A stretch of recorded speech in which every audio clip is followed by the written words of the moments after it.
We continue now at the top of Daf Memvav Amid Aleph and Meseches Sanhedrin. This is Sanhedrin Daf 46a. On the previous summer, there was a machlokas tanoim between the Rabbanan and Rabbi Eliezer, whether we hang all situations of people who got skila, who were stoned. The Rabbanan hold that we include only the cases of Megadef and someone who worships Avodah Zarah. Only in those situations when we stone the person do we hang the body. And Rabbi Eliezer holds all situations of Niskal and all situations of people who are stoned, we hang the body. And the Gemara is in the middle of explaining the opinion of the Rabbanan. The Rabbanan darshan as a klal uprat, and the Gemara continues, Hashta de merachki hadadi, mehadadi, now that the klal and the prat and the pasuk are distanced from one another, ahani l'ribuye avodas kochavim dedamile, so we include worshipping avodah zarah, which is similar to Megadef. B'chol mili, it's completely similar to Megadef, because as the Gemara said in the previous Amud, both of those situations are kofer be'ikr, the person is denying the fundamentals of the Torah, and again, it's only in those cases, avodas kochavim and Megadef, when somebody blasphemes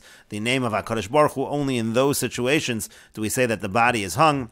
Rabbi Eliezer darish ribuye umeyute, and Rabbi Eliezer he darshans inclusions and exclusions as follows: v'humas v'talis riboy, when it says that the person is put to death and he's hung, that's called a riboy, that's an inclusion. Ki kilalas miyot, and when it says because of the curse, that's a miyot, that's an exclusion. And again, he have imakarvi lahadadi, if those terms were close to one another, lo have marvinan ela avodas kochavim dedamila, then we would only include avodah zarah, which is similar to Megadef. B'chol mili, it's similar in every fashion. But hashta de merachi mehadadi, now that the terms are distanced from one another, ahani l'ribuye shar haniskolin, according to Rabbi Eliezer, we include all situations of niskolin, all situations of people who are stoned. And the Gemara continues at the two dots, Ha'ish Tolin V'chulu. Again, there was a machlokas whether we hang the body of a woman or not. And the Gemara says, my time of the Rabbanan, what's the reason of the Rabbanan? Amar Kra, it's because the pasuk says V'toliso, so it says you're going to hang him.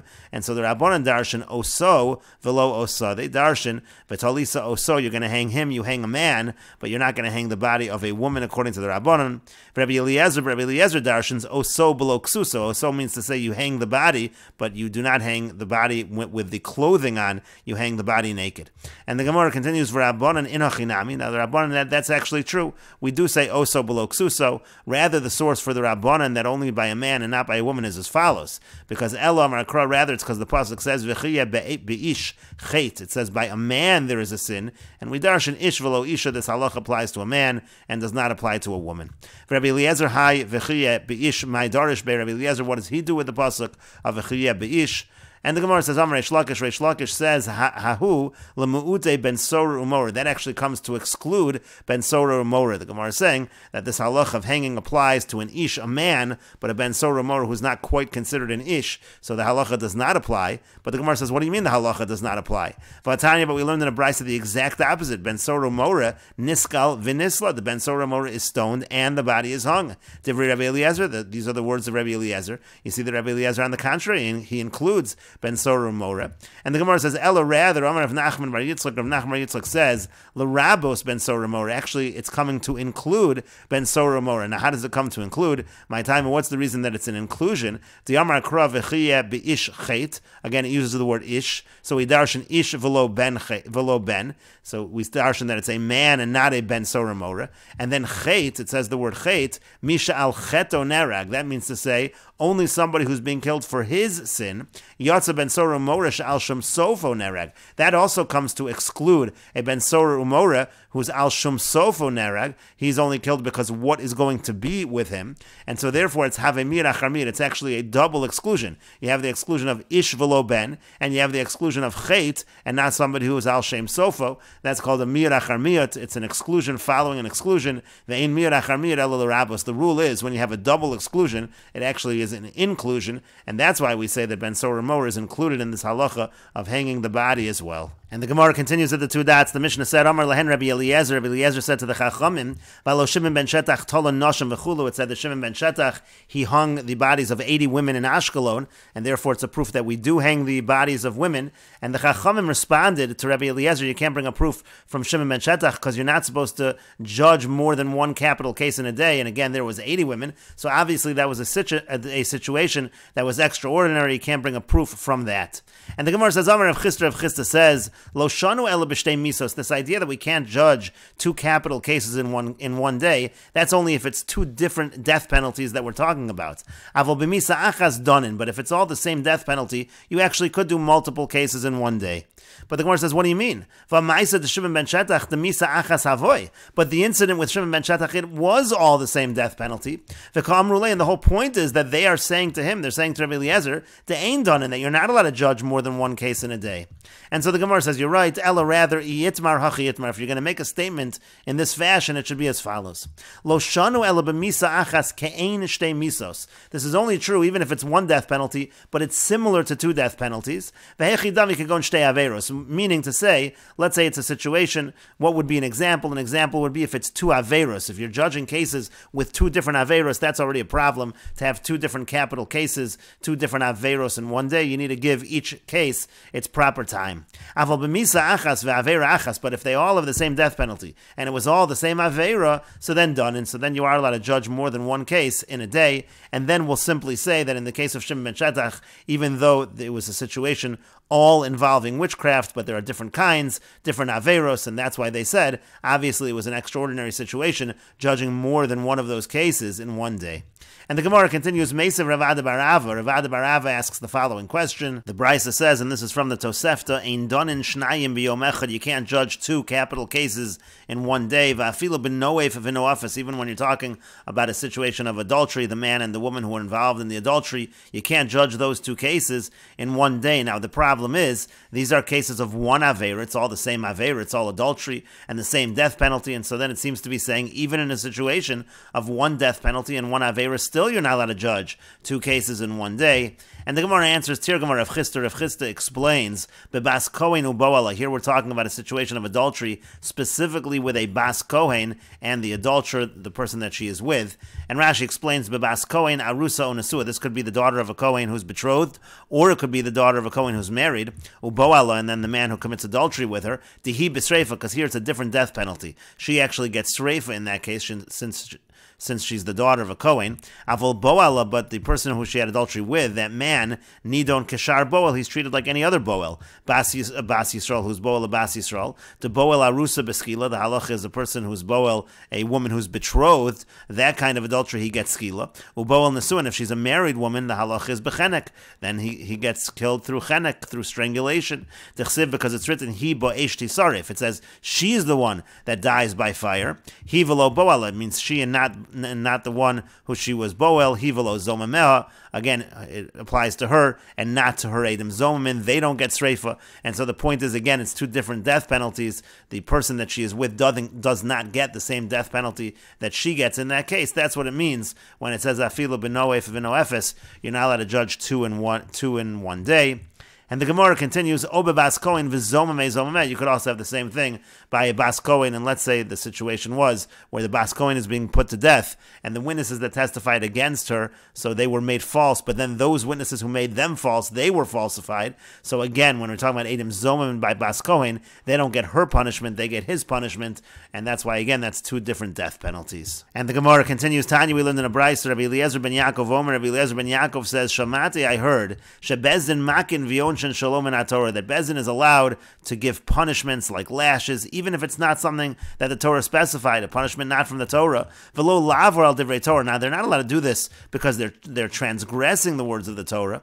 Elakadei lasos siog la-Torah. The reason they're allowed to do this is if they are doing it in order to make a fence around the Torah. And the Brisa continues, Umaysa be'echad sherochav al sus b'Shabbos. There was an incident where somebody was riding a horse on Shabbos, b'mei Yevonim, in the times of the Greeks. V'haviyu leBezdin v'saklu. They brought him to Bezdin and they gave him skila, they stoned him. Lo mipnei sharoy l'kach, and it's not because that's the fitting punishment for somebody who rides a horse on Shabbos. You don't get skila for that. Ela shashot tzrich l'kach, it was just that was a time where it was necessary to take that kind of action. Shuv ma'isa, there was another incident, ba'adam echad sheitiach es ishto tachas hata'ina, with a man who had relations with his wife under a fig tree. V'haviyu leBezdin, and they brought him to Bezdin v'hilku, and they gave him malchus. Lo mipnei sharoy l'kach, it's not that malchus is the punishment, the standard punishment for such a situation. Again, it was just at that moment, that was something that was necessary. And the Gemara continues with the Mishnah, Ketzad Tolan Oso, how do they hang the body after stoning the person? Meshakin Sakora Baritz, they put a wooden beam into the earth, Va'etz Yotze, and there's a piece of wood that protrudes from it, Umakif Shteyod of Zu al Gavzu, and they put his hands one on top of the other, V'tola Oso, and they hang the body by the hands. Rabbi Yossi says, Hakora Mutal Akosel, what they actually do is they take the beam and they lean it against a wall, V'tola Oso, Kederach Shahatabach and Osen, and they hang the body in the same way that butchers hang their meat. Umatir no som miyad, and the Mishnah says right away we hang him for a moment, but right away we undo it, we take him down. V'im lon, and if you leave that body overnight, over all of belosase, that's a transgression of a negative commandment of belosase.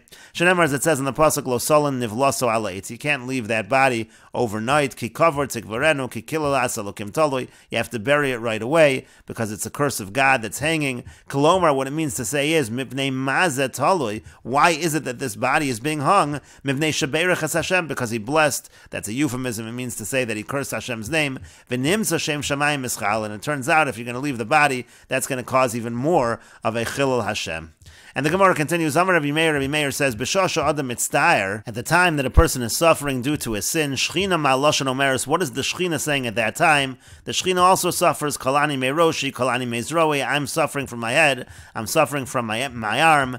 Imkein ha'mokum mitzdayer al daman shal reshayim, and if HaKadosh Baruch Hu is distressed because of what's happening, because of the blood, so to speak, of the wicked, shenishbach, which is being spilled, Kal v'chomer al daman shal tzadikim, all the more so HaKadosh Baruch Hu is distressed on the blood of the righteous. Velozu bilvad amro, not only this, elakol hamalines meso, anybody who leaves that dead body overnight, over below sase, again transgresses that negative commandment.